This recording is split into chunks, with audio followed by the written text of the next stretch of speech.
અત્યારે હાલમાં આવી મોટી ખબર. વડોદરા નદી, તળાવ તેમજ નાળાઓમાં મગરના પડાવ જોવા મળી રહ્યા છે, જેની સાબિતી રૂપે આજે વડોદરા નજીકના ગામ તળાવમાં માછલી પકડવાની જાળમાં મગર પકડાયો હોવાની બનાવ બન્યો છે.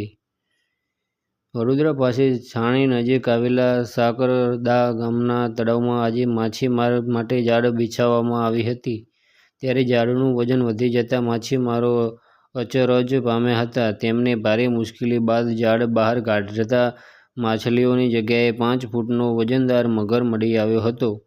બનાવની જાણ ફોરેસ્ટ વિભાગને કરતાં તેમને મગરનું રેસ્ક્યુ કરી ફોરેસ્ટની ઓફિસ લાવાયો હતો.